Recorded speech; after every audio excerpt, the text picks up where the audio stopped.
स्वागत है आपका न्यूज 69 में। मैं हूं आपके साथ अंकिता और बढ़ते हैं इस वक्त की बड़ी खबर की ओर। जबलपुर में मतदान को लेकर भारी उत्साह देखा जा रहा है। लोग सुबह से ही मतदान केंद्रों पर अपने मतों का उपयोग करने पहुंच रहे हैं। जबलपुर पश्चिम विधानसभा के भाजपा प्रत्याशी राकेश सिंह भी अपने मत का उपयोग करने मतदान केंद्र पहुंचे और मतदान किया। राकेश सिंह ने कहा कि किसी लोकतंत्र का महापर्व है, इसमें मैंने अपने परिवार सहित वोट किया। सभी नागरिकों को वोट करना चाहिए। मतदान का महान पर्व है तो स्वाभाविक है कि सारे लोग एक साथ मिलकर इस पर्व को मनाएं, देश का नागरिक होने के नाते। और मैंने भी आज सपरिवार आकर मतदान किया है। दरअसल में ये एक ऐसा अधिकार है 5 वर्ष में एक बार जो हमें इस बात का अवसर देता है कि किए गए कार्यों के आधार पर उचित मूल्यांकन करके हम सरकार का चयन कर सकें कि किस राजनीतिक दल की सरकार हमको बनाना है। और मुझे ये भी महसूस होता है कि इस अवसर को किसी को भी खोना नहीं चाहिए। अधिकतम मतदान ये हमारी प्राथमिकता होना चाहिए कि सारे काम बाद में, पहले मतदान।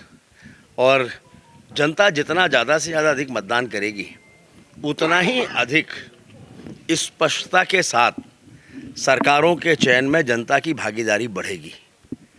तो अभी जनता में जागरूकता भी बहुत है, लोग कर भी रहे हैं। इसमें मुझे ये भी कहना है कि किसी भी राजनीतिक दल को इस बात की भी चिंता करना चाहिए कि लोकतंत्र प्रदूषित ना हो। और इसीलिए इसमें जो अलग तरह के हथकंडे अपनाए जाते हैं, पैसा बांटना या ऐसी वस्तुओं का बांटना जिन्हें हम ठीक नहीं मानते, शराब और बाकी की चीज़ें, मैंने बार बार पिछले 2-3 दिनों में निर्वाचन आयोग से लेकर जिला प्रशासन तक को इसकी शिकायतें की हैं। इनको रोका जाना चाहिए। साथ में आज मतदान का दिन है, सभी को ये तय करना चाहिए कि किसी भी मतदान केंद्र पर डर या भय की स्थिति का निर्माण ना हो। प्रत्याशी होने के नाते, राजनीतिक दल का कार्यकर्ता होने के नाते सभी की जिम्मेदारी है कि हम ऐसी स्थिति बनाएं कि लोग बिना डर बिना भय के मतदान कर सकें। क्योंकि अगर ऐसी स्थिति का निर्माण कहीं पर भी होगा तो मुझे लगता है शासन प्रशासन तो अपना काम करेगा ही, लेकिन जनता भी कभी माफ़ नहीं करेगी। जो मुद्दे लेकर कांग्रेस चुनाव में गई थी, आपको क्या लगता है? कितनी सीटों की उम्मीद कर रहे हैं? ऐतिहासिक बहुमत मध्य प्रदेश में आप देखिएगा, भारी बहुमत के साथ भारतीय जनता पार्टी की सरकार बनने जा रही है। जो मुद्दे लेकर आप जनता के बीच में थे और कांग्रेस की ओर से भी कोई मुद्दे उठाए गए थे, कहा गया कि बीजेपी अपनी पिच पर पूरा चुनाव प्रचार लेकर आ गई। देखिए, स्वाभाविक है जब हम जनता के बीच में आशीर्वाद लेने के लिए जा रहे हैं तो हम पूरी तैयारी के साथ जाएं, आधी तैयारी के साथ क्यों जाएं। और अगर हमने कुछ किया है तो जनता को बताना भी चाहिए। जिन्होंने कुछ नहीं किया वो दाएं बाएं के मुद्दे खेलेंगे, उठाएंगे, फेंकेंगे।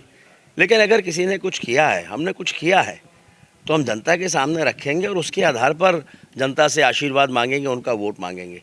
वही हमने करने की कोशिश की है और उसका परिणाम है कि जनता ने आशीर्वाद दिया है, जो हम उम्मीद करते हैं कि वोटों में बदलने वाला है। आखिरी 10 दिन जब प्रचार के जो आए थे उस समय बीजेपी की जो रणनीति थी वो अचानक आक्रामक हुई। ये जो रणनीति है, पहले ये था कि आप अपनी उपलब्धियां बता रहे थे पहले 1.5 माह तक, उसके बाद फिर आखिरी के 10 दिन में अचानक आक्रामक रूप से कांग्रेस के ऊपर हमले स्टार्ट हुए। कुछ उनकी बातें, उनकी खामियों को उजागर किया गया।